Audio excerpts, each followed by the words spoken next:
Julios, ¿cómo están? Qué gusto verlos. Bien, Pedro Miguel, igual el gusto nuestro es Gracias, verte como muchas siempre gracias. con saludo. Pedro Miguel, ¿cómo estás, Pedro? Bien, aquí llevando muy bien mi prisión domiciliaria. Sí, pues bueno, aunque a fin de cuentas la verdad es que se la pasa uno que se dedica a la tecla y a la lectura, pues muchas veces se la pasa uno encerradito en casa, pero no hay como salir de vez en cuando.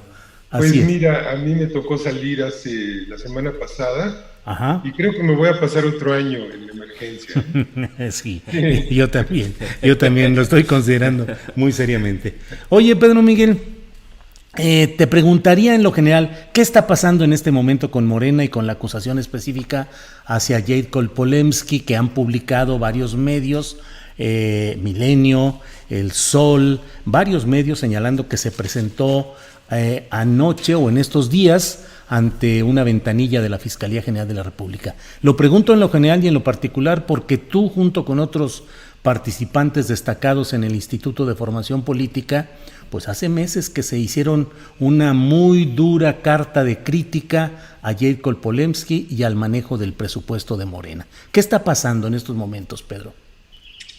Me parece que hay que deslindar dos asuntos distantes y distintos, que se entremezclan. El conflicto político es una cosa y el asunto administrativo es otra.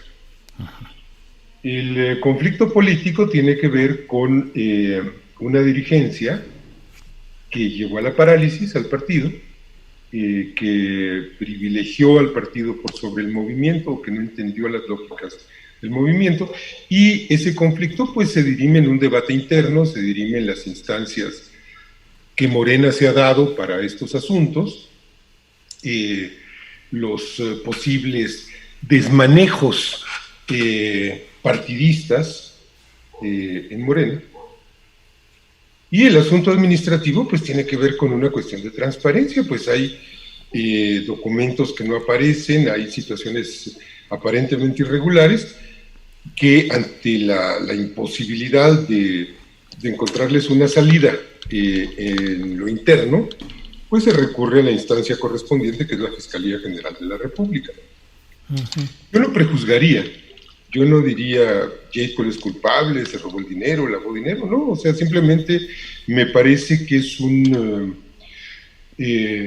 asunto muy importante de interés general porque es dinero público, no son dineros privados, pues es dinero de todos los contribuyentes, con el cual hay que ser muy cuidadoso, muy pulcro, muy cauto, muy transparente. Bueno, que se esclarezca qué pasó. Sí. Hace unos días J. Cole decía en un tuit, pues se va a investigar y van a encontrar que no hay nada y van a hacer el ridículo. No, yo creo que la transparencia no es ridícula en ninguna circunstancia. Y ante la imposibilidad de que las instancias internas prosiguieran esta investigación, pues se recurre a una instancia externa, insisto, en el ámbito administrativo. Sí. El ámbito político, el Sí, conflicto se dirime en otros lados. entiendo los dos campos que planteas, Pedro Miguel, pero me parece que hay un hilo conductor. En el ámbito político, el Instituto de Formación Política de Morena señalaba que el dinero que había autorizado el Congreso Nacional, que el 50% de esos recursos económicos, dinero pues, fuese destinado a la formación de cuadros, al debate, a este instituto, no lo hizo Jade Kolpolemsky. Y ahora, en el plano administrativo, se ve que ese dinero se usó en operaciones que, según lo que se está dando a conocer por la dirección de Morena, constituyen una presunción de ciertos delitos. En el fondo, ¿no están ligados ambos ámbitos? Mira, no. A ver, el reclamo a J. Cole fue no que no entregara el 50%, que no entregó ni un centavo Bueno, pues sí. de formación política, ni Pues un sí. centavo partido por la mitad. O sea, Ajá. no es el 50, el 40, el 30, nos diste solo el 7. No, no. Es que no hubo ningún respaldo de esa dirigencia a la formación política y por el contrario hubo una actitud sistemática de entorpecer esta tarea.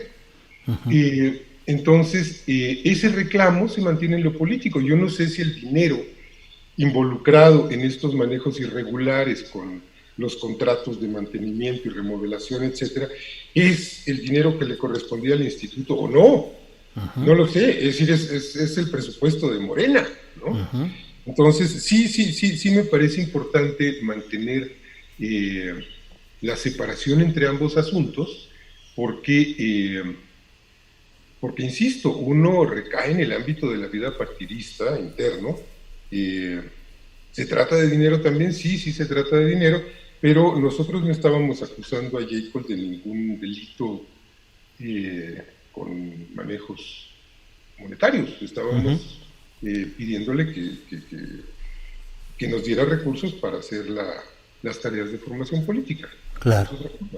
Pedro Miguel, ¿cuál es el mensaje o la imagen que se da de una presidenta del partido que llevó al poder Andrés Manuel López Obrador, el partido dominante, el partido en el poder en México, y que esté ahora acusada de actos de corrupción y de supuesto lavado de dinero, como coloquialmente se le llama a esto? ¿Es un fracaso, Pedro Miguel? ¿Es un fracaso? Sí, que la presidenta de este partido esté metida en este pantano, en este berenjenal. No, Julio, no, de ninguna manera. Yo pienso que al contrario, es un gran éxito. A ver, Jade Cole fue muy eficaz en operar los acuerdos, concretamente el Acuerdo Político de Unidad Nacional, que permitió la formación del Gran Frente Electoral, que dio el rebasado triunfo a Morena el 1 de julio del año antepasado. Esto yo creo que es un mérito innegable. Y después viene un momento de Jade Cole como presidenta encargada del partido, en el que no hizo las cosas bien, las cosas políticas, y al parecer en las cosas administrativas tampoco hubo un buen manejo. Bueno, estas son cosas distintas, pero me parece que el mensaje que se da es, primero, de transparencia y de rendición de cuentas de recursos que, insisto, son dinero público, y segundo, de que no hay impunidad para nadie. Es decir, si Jade Cole es absuelta o si es declarada o encontrada responsable de malos manejos, pues el partido está poniendo en manos de la instancia correspondiente y adecuada el esclarecimiento de esto. Pero creo que el mensaje es claro de que no hay impunidad para nadie, ni se está cobijando ninguna presunta corruptela. Reitero, para no equivocarme en lo que has dicho, Pedro Miguel, es un éxito, pues, lo que está sucediendo con Jade Cole. Me parece que el pedir el esclarecimiento, bueno, no es un éxito, es un ejemplo de lo que se debe hacer. Pero, ¿por qué llega una persona... ¿Por qué llega una persona a presidir un partido como es el de Generador de Esperanza en México y vive con este tipo de cosas que no son de ahora, que son de acumuladas de todo este tiempo? O sea, corrupción, lavado de dinero. ¿Acumuladas? Pues sí, digo, fueron prácticas acumuladas a lo largo de meses, no es que hoy haya sucedido la situación esta. Sí. Bueno, no lo sé, Julio, tal vez por un principio de Peter, ¿no? Tal vez hay tareas en las que la gente es útil, es idónea, es apta, y hay tareas en las que no, y esto lo vemos en la política de una manera particularmente aguda, clara y drástica, ¿no? Hay excelentes funcionarios, excelentes políticos, dirigentes, que suben a un cargo, suben a otro cargo, lo hacen muy bien, y llega una escala en la que ya lo hacen todo mal. Lo que está sucediendo con Jade Cole Polemski debe llevarnos a ser más rigurosos en el escrutinio de dirigentes políticos y de funcionarios públicos. Absolutamente. Yo creo que se debe tener una vigilancia permanente de todas las personas que, insisto, que manejan recursos públicos, ¿no? O que tienen que ver con recursos públicos, incluidos los empresarios que no pagan sus impuestos, ¿no? Incluidos los funcionarios que manejan presupuestos. Sí, se debe tener una vigilancia extrema, pues es la única manera de que erradiquemos la corrupción, queridos Julios. Claro. Pedro Miguel, te ¿Te viste alguna vez como partícipe, como militante, como cuadro de Morena, como cuadro de una lucha social y política, pensando que podrías estar en una coalición con el Partido Verde? No, nunca. Bueno, no hasta que pasó, ¿no? Ajá. Hasta que pasó de manera informal en el propuesto. Y ahora que se abre la perspectiva de que vuelva a ocurrir. ¿Qué opinas de ello? Mira, esto me parece que es la expresión de la gran paradoja del triunfo de Morena y del arranque de la 4T.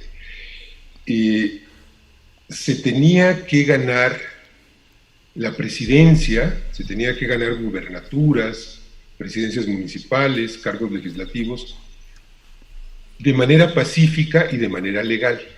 De manera pacífica y por lo tanto de manera legal, porque si quebrantas la ley, pues ya no va a haber paz, ¿no?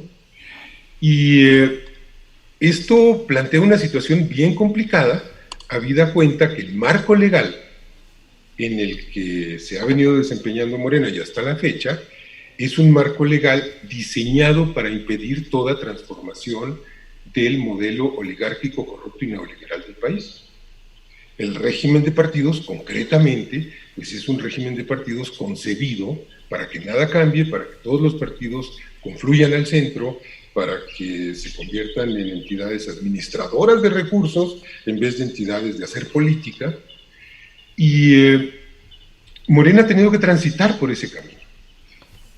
No transitar por ese camino, es decir, no hacer alianzas, deja tú con el verde, la verdad es que es lo que menos me preocupa.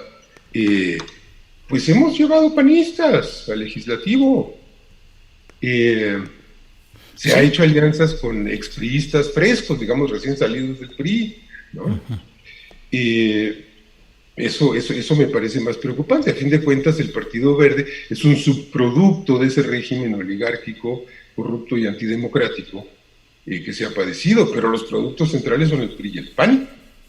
El Verde, pues es un objeto menor. Pero, reitero, aquí el problema es que sin esas alianzas, pues no se pueden hacer las transformaciones en este marco legal, que a mí me parece terrible, que me parece urgente cambiar, que me parece que se debe avanzar a una democracia participativa o enriquecer la democracia representativa con una democracia participativa y superar muchas de las miserias del actual régimen de partidos. El otro riesgo es que con este tipo de alianzas no haya la transformación deseada. Ese yo lo descartaría, Julio, por dos razones. La primera son los movimientos sociales, las causas que están empujando a la transformación. Es decir, la transformación ocurre solo en última instancia y se expresa solo en última instancia en las cámaras, en la presidencia, etcétera. La transformación viene de abajo y abajo hay fuerzas muy poderosas que han impulsado y que siguen impulsando esta transformación. Y por otro lado, pues el grupo que está gobernando es un grupo que está comprometido con un proyecto transformador. Mira, tenemos gente que está en contra de muchos aspectos de la 4T, ya no digas tú entre aliados del Verde o no, pues en Morena los hemos tenido. Uh-huh.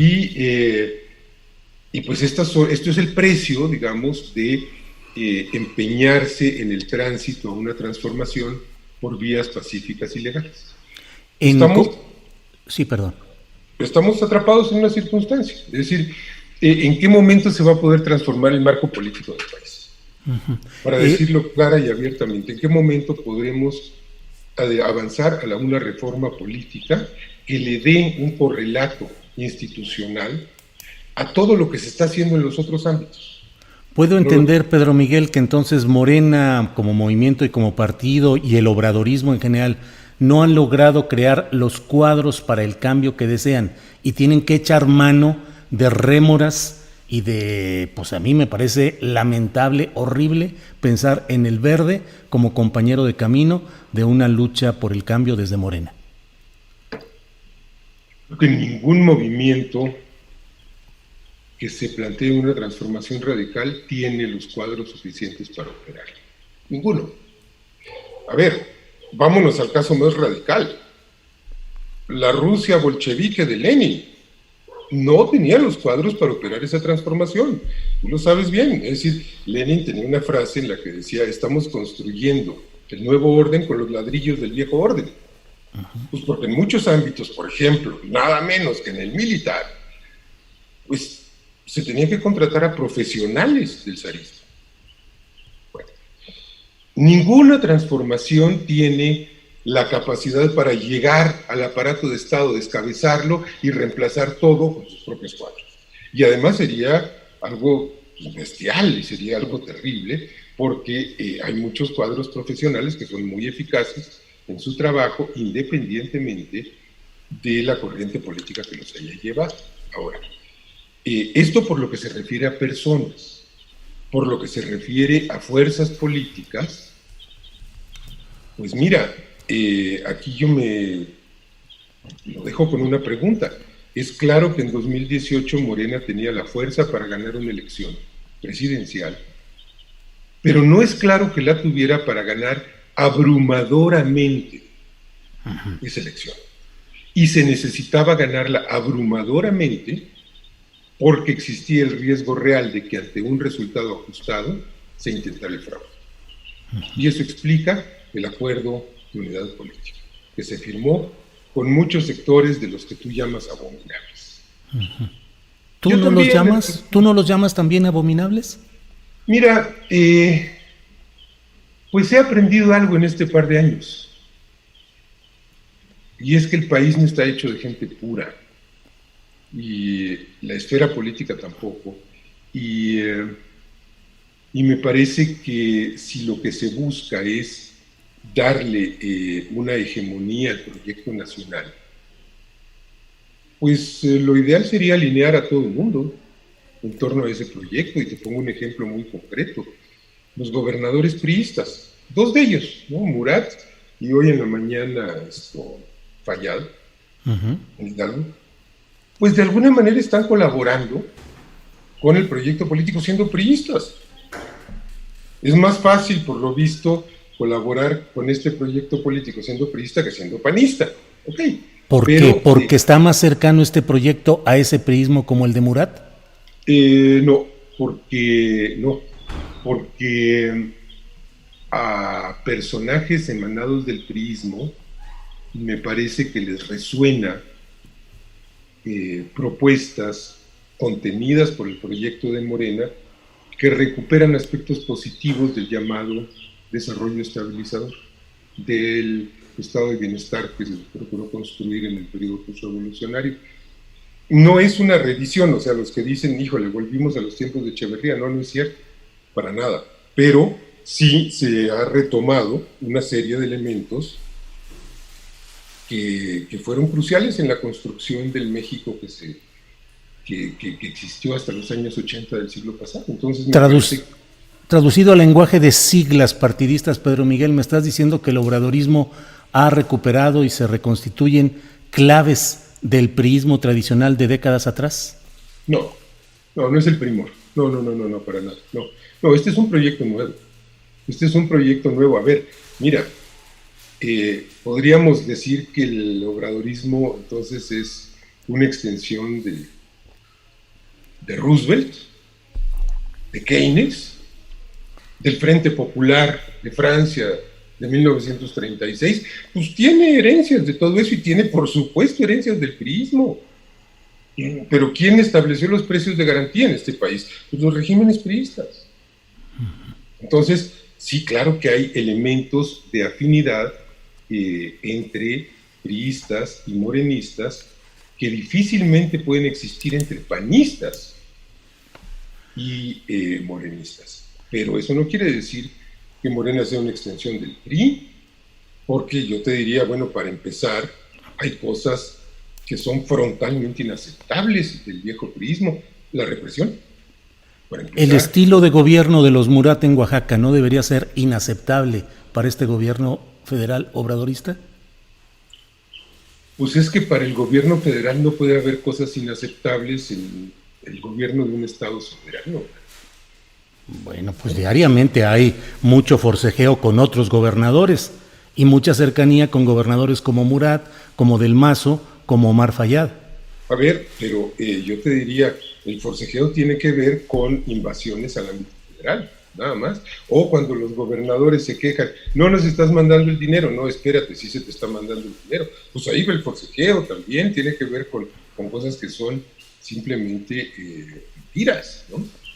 ¿Vas a votar por la alianza Verde, PT, Morena cuando llegue el momento? Sí, señor. Y a votar por los candidatos del Verde. Concrete, ¿no? Claro. Si un candidato es el niño verde Emilio González, tú votarás por él. No va a ser mi candidato porque estamos en circunscripciones distintas. Bueno, pero votarás, digamos, moralmente. A ver, mira, yo voy a votar por la continuación de la 4T. Entiendo que es necesario agregar sectores políticos, agregar personas, agregar fuerzas políticas. Sigue siendo necesario, y aquí te decía yo que, bueno, en el 18 esto es una certeza, era absolutamente necesario. Hoy en día queda la pregunta, ¿es necesario o no? Pues analicémoslo, ¿no? No estoy seguro de que sea necesario, pues parece ser que sí, por este barrunto de alianza, que no es una alianza todavía bien establecida ni firmada, es una cosa exploratoria, ¿no? Veamos, ¿es necesario? ¿No es necesario? Si es necesario para preservar y seguir operando la 4T, pues hay que entrarle a esa alianza. Hay que entrarle a esa alianza con quien quiera y con quien diga, yo le entro, vamos. Es decir, mira. Pragmatismo. No es pragmatismo. Es interés en los fines superiores, Julio. Mira, cuando Alberto Castillo, en 1988, declinó la candidatura en favor de Cuauhtémoc Cárdenas, lo anunció en un mitin en el hemiciclo Juárez. Y ahí se juntaron comunistas, trotskistas, maoístas, priistas, pemetistas, pesetistas, parmistas, lombardistas, sí, exguerrilleros, todo. Allá había de todo. Democristianos, incluso. Y Alberto dijo algo muy importante, dijo, miren, en este momento, en vez de preguntarle a alguien que puede ser nuestro compañero, nuestra compañera, ¿de dónde vienes? Pues mejor preguntémosle a dónde vas, porque tal vez vamos al mismo lado y podamos caminar juntos. Yo estoy en este espíritu desde el 18. Me parece que todo lo que se pueda contar para impulsar la 4T, para erradicar la corrupción, para pacificar al país, para tener un régimen verdaderamente de derecho, para tener justicia social, para recuperar la soberanía, etcétera, pues bienvenido. Empresarios, políticos, activistas, claro, organizaciones. Me parece que esto es el propósito superior, y no creo que sea pragmatismo. Pragmatismo sería que yo me estuviera postulando por Morena o por el Partido Verde, pero no lo voy a hacer. No te vería como candidato bajo las siglas del Partido Verde, mi querido Pedro Miguel. Oye, Morena. Bueno, no veo por qué no serías candidato de Morena. Porque yo sí conozco mi principio de Peter. No. Y sé qué puedo hacer bien y para qué no sirvo. Eso a lo mejor nos da materia para otra plática larga, Pedro Miguel, de cuáles deben ser los candidatos y cuáles deben ser los legisladores de un movimiento como este, pero no tengo duda de que tú harías un excelente papel por encima de muchos de los que hoy están ahí en estas circunstancias de alianzas y de fusiones necesarias que se dieron en 2018. Cierro, Pedro Miguel, solo te robo un minuto más para mi opinión.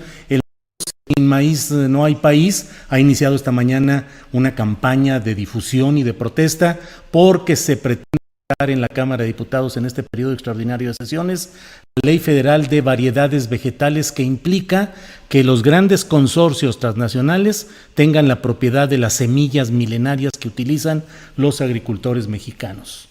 A lo mejor es un tema demasiado técnico, Pedro Miguel, pero ¿tienes alguna opinión sobre este tema?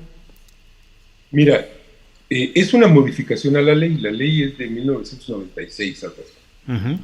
Y yo me pregunto si no se está haciendo una mala lectura de la iniciativa, porque lo cierto es que apenas en abril se hizo la declaratoria de dominio público de las especies nativas de maíz, y me parece que no habría forma de compatibilizar lo que se dice que dice esta ley o esta iniciativa de reforma con cosas como esta. Pero en efecto, tienes razón, o sea, hay tres cosas que son muy difíciles de decir y a los periodistas nos cuesta especialmente mucho trabajo decirlas, que son gracias, perdón y no sé. No tengo los pelos de la burra en la mano, hay gente que maneja mucho el tema del lado de Morena, Diego del Bosque, por ejemplo, habría que preguntarle a él. No he leído el intríngulis, pero sí por los precedentes y los antecedentes me parece que puede haber una desinformación en los contenidos de la ley.